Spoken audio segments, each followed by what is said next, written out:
একটি বাড়ির বারান্দা, ছোট্ট পরিসর আর কয়েকটি পুরনো বই। সেখান থেকে শুরু হয়েছিল একটি স্বপ্নের পথ চলা। 2021 সালের 17 ডিসেম্বর বগুড়ার দুর্গাহাটা এলাকায় মাত্র 70টি বই নিয়ে যাত্রা শুরু করে আবেদ আলী স্মৃতি গ্রন্থাগার। শুরুতে জায়গা ছিল সীমিত, কিন্তু বই পড়ার আগ্রহ ছিল অনেক বেশি। পাঠক বাড়তে থাকায় বাড়তে থাকে স্বপ্ন। পনিরপাড়া এলাকায় একটি বাড়ির বারান্দা থেকে পরে গ্রন্থাগারটি স্থানান্তরিত হয় দুর্গাহাটা বাজারে। বর্তমানে স্থানীয় school, girls high school, degree মাদ্রাসা এবং কলেজের শিক্ষার্থীদের পাশাপাশি সাধারণ মানুষও এখানে আসেন। কেউ বই পড়েন, কেউ বই নিয়ে যান, আবার কেউ ফিরে আসেন নতুন কিছু জানার প্রত্যাশায়। এই গ্রন্থাগারটি দুর্গাহাটাতে প্রথম স্থাপিত হয়। এখানে কোনো গ্রন্থাগার ছিল না। তাই এই গ্রন্থাগারটি হওয়ার পর থেকে আমরা শিক্ষার্থী যারা আছি তারা পাঠ্যপুস্তকের সাথে সাথে আমরা বিভিন্ন দেশের বাইরের জ্ঞান সম্পর্কে আমরা অর্জন করতে পারছি। আমরা নানান ধরনের বই কিনতে না পারাই লাইব্রেরি আমাদের জন্য অনেক বড় একটা সাহায্য। আমরা এখানে ফ্রিতে বই পড়তে পারি। আগে আমাদের দুর্গাহাটাতে কোনো গ্রন্থাগার ছিল না।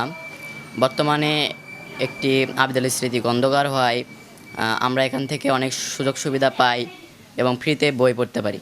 বইয়ের পাতার বাইরেও ছড়িয়ে পড়েছে এই গ্রন্থাগারের কর্মকাণ্ড। আবৃত্তি প্রতিযোগিতা, বৃক্ষরোপণ, ফ্রি লেখা শেখার কোর্স কিংবা বাল্যবিবাহ প্রতিরোধে সচেতনতা। নানা সামাজিক ও সৃজনশীল উদ্যোগে যুক্ত হচ্ছে স্থানীয় মানুষ। জাতীয় দিবস উদযাপনের পাশাপাশি পাঠকদের জন্য রয়েছে পত্রিকা ও সাহিত্য ম্যাগাজিন পড়ার সুযোগ।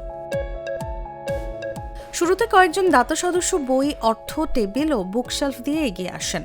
ছোট ছোট সহযোগিতায় ধীরে ধীরে সমৃদ্ধ হয়েছে গ্রন্থাগারটি। বর্তমানে এখানে রয়েছে 1000-এরও বেশি বই। প্রতিদিন গড়ে 10 থেকে 15 জন পাঠক আসেন বই পড়তে কিংবা বই লেনদেন করতে।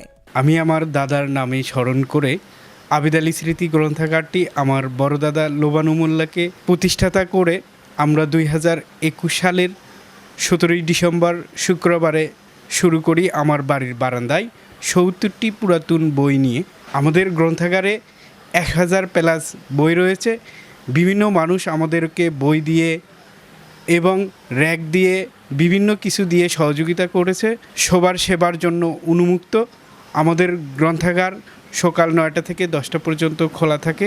তবে এর চেয়েও বড় অর্জন, এই এলাকাটিতে বইকে ঘিরে তৈরি হয়েছে একটি পাঠক সমাজ, যেখানে জ্ঞান চর্চার পাশাপাশি মানুষ শিখছে, ভাবছে এবং নিজেদের নতুন করে গড়ে তোলার চেষ্টা করছে।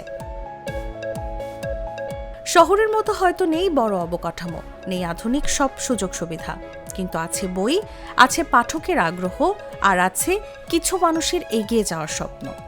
আর সেই স্বপ্নের হাতিয়ার যখন বই, তখন একটি ছোট্ট গ্রন্থাগারও হয়ে উঠতে পারে একটি গ্রামের আলোর ঠিকানা। News desk, Jago news.